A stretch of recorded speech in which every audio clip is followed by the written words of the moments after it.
नमस्कार दोस्तों। अंधक और पार्वती के चैप्टर में हमने देखा कि कैसे भक्ति, वासना और अहंकार के बीच संघर्ष हुआ। अंधक का पतन केवल एक असुर का अंत नहीं था, बल्कि यह संदेश था कि desire without wisdom becomes destruction. और इसी के बाद कथा प्रवेश करती है एक ऐसे पात्र की जो शिव का परम भक्त है, लेकिन पार्वती को स्वीकार नहीं कर पाता। वह है भृंगी। यह अध्याय सवाल उठाता है, can devotion exist without respect? क्या भक्ति में अहंकार छुप सकता है? इस चैप्टर का टॉपिक है भृंगी की पार्वती को चुनौती। इसकी समरी कुछ इस तरह से है कि भृंगी, जो स्वयं को केवल भगवान शिव का भक्त मानता है, पार्वती को शिव की शक्ति और अर्धांगिनी के रूप में स्वीकार करने से इनकार करता है। उसके लिए शिव ही सत्य है, शिव ही शक्ति है और शिव ही संपूर्ण ब्रह्मांड है। पार्वती उसके इस दृष्टिकोण को चुनौती देती हैं। वे पूछती हैं, if Shiva is complete then why I am here? Bhringi का उत्तर कठोर है। वह पार्वती को माया, मोह, विचलन मानता है और यह टकराव केवल शब्दों का नहीं, दर्शन और चेतना का संघर्ष है। पार्वती अपनी शक्ति से भृंगी को यह अनुभव कराती है कि विदाउट शक्ति शिवा इज शवा। बिना शक्ति के शिव शव के समान है। भृंगी का अहंकार टूटता है। वह समझता है कि उसकी भक्ति एक साइड की थी, वन साइडेड थी। शिव तत्व तब तक अधूरा है जब तक उसमें शक्ति का सम्मान न हो। तो आइए कहानी शुरू करते हैं। भृंगी की पार्वती को चुनौती। भृंगी, प्रभु मैं भृंगी हूँ। ऋषि दूध से भरा आधा बर्तन लेकर शिव के सामने खड़े थे। महादेव, मैं आपकी वंदना करता हूँ। आप आत्मन हैं, परम ब्रह्म हैं। अज्ञानी कहते हैं कि आप विनाशक हैं। वे नहीं समझ पाते कि आप नवीनीकरण करते हैं, पुनर्जन्म को संभव बनाते हैं। प्रभु, मैं एक विनती लेकर आया हूँ, क्या आप उसे स्वीकार करेंगे? कहो। मैं आपकी परिक्रमा करना चाहता हूँ। जैसे परमानंद में डूबे हजारों ब्रह्मांड आपके चारों ओर घूमते हैं, आप इस जगत की धुरी हैं। मुझ समेत प्रत्येक प्राणी के अस्तित्व का केंद्र हैं। क्या मुझे परिक्रमा की अनुमति है? अवश्य, मुझे प्रसन्नता होगी। जैसे ही भृंगी ने पहला कदम उठाया, उन्हें एक स्त्री की आवाज सुनाई दी, ठहरो।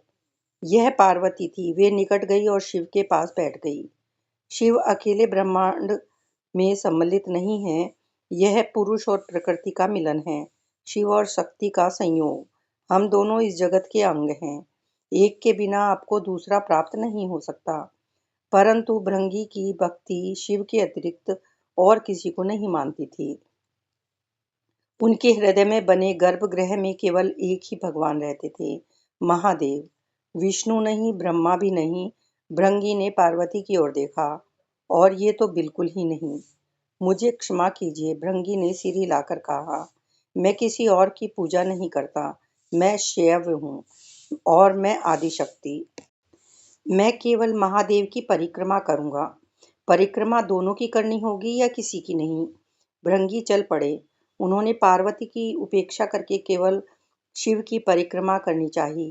पार्वती अपने पति के और निकट आ गई, किंतु ऋषि फिर भी बचते रहे।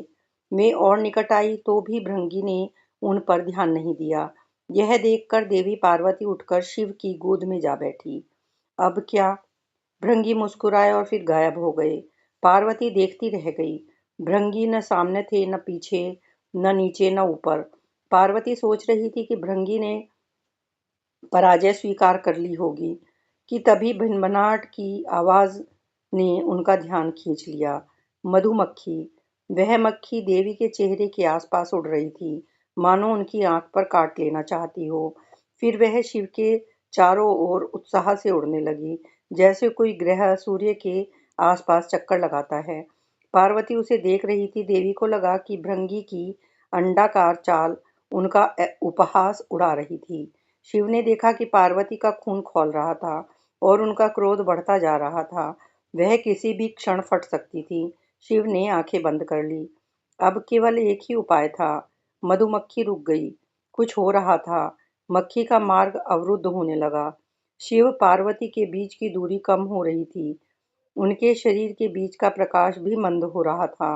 मधुमक्खी ने यह देखने के लिए बीच में से झांका कि क्या पार्वती शिव की ओर अधिक झुक गई थी। मक्खी वह दृश्य देखकर चकित रह गई। कुछ अविश्वसनीय घट रहा था। शिव और पार्वती के शरीर मिलकर एक हो रहे थे। शिव शिव और शक्ति एक दूसरे में विलीन होने वाले थे। उनके मांस और उनकी हड्डियां आपस में जुड़ रही थीं। उनकी आत्मा भी एक होने वाली थी। भृंगी उस दिव्य मिलन को देख रहे थे जिसके दर्शन करके ब्रह्मा को ज्ञान प्राप्त हुआ था। अर्धनारीश्वर, सृष्टि का स्रोत, ब्रह्मांड के दो भागों का समूह का संपूर्णता में विलय हो रहा था। भृंगी चिल्ला पड़े। उस दृश्य के समक्ष घुटने टेकने के बजाय वह ईर्ष्या से भर गए। उन्हें शिव के साथ शिवांगी की एकात्मकता पसंद नहीं आई। उन्होंने देखा कि पार्वती भृंगी पर हंस रही थी। भृंगी देवी को शांत करना चाहते थे। भृंगी ने कीट का रूप धारण किया और कुछ ऐसा किया जिसकी कल्पना नहीं की जा सकती। कीट ने मांस कुतरना शुरू कर दिया। वह अर्धनारीश्वर के मांस को चबाकर दोनों को एक दूसरे से अलग कर देना चाहता था। पार्वती ने झटके से खुद को शिव से अलग कर लिया और भृंगी को भयानक शाप दे डाला। भृंगी, तुमने उत्साह में सारी सीमाएं पार कर डाली। तुम ब्रह्मांड के एक पक्ष को श्रेष्ठ मानकर दूसरे के प्रति असहिष्णु हो गए हो। द्वैत को आत्मसात करके प्रसन्न होने के बजाय तुम्हारा ध्यान विरोधाभास पर है, जिसका तुम्हारे पास कोई समाधान नहीं है। तुम मूर्ख हो जो यह समझते हो कि तुम शिव को शक्ति से अलग कर सकते हो।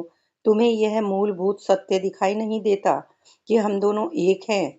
चूंकि तुमने ब्रह्मांड का पोषण करने वाली पवित्र स्त्री शक्ति को की अवहेलना की है, इसीलिए मैं तुम्हें शाप देती हूँ कि तुम अपना समस्त मांस खो दोगे, क्योंकि जीव को अपना मांस मां से विरासत में मिलता है। तुम्हारे पास केवल हड्डियां शेष रह जाएंगी, क्योंकि वे पिता से प्राप्त होती हैं। पार्वती के शाप देते ही भृंगी कंकाल में बदल गया और उसकी मांसपेशियां नष्ट हो गई और उसके लिए सीधा खड़ा रहना भी असंभव हो गया। अंत में शिव ने दया करके भृंगी को आशीर्वाद देकर तीसरा पैर प्रदान किया। इसी तरह भृंगी 3 टांगों वाला कीट बन गया। तो ये कहानी यहाँ समाप्त होती है। इस कहानी की लर्निंग यही है कि true devotion is inclusive, not exclusive. भक्ति अगर सम्मान के बिना है तो वह अहंकार बन जाती है। स्पिरिचुअलिटी बिना बैलेंस के एक्सट्रीमिज्म कहलाती है। मैस्कुलाइन एनर्जी जो शिवा की थी वो इनकम्प्लीट है बिना फेमाइन एनर्जी के यानी शक्ति के। शिव और शक्ति दोनों मिलकर कंप्लीट होते हैं।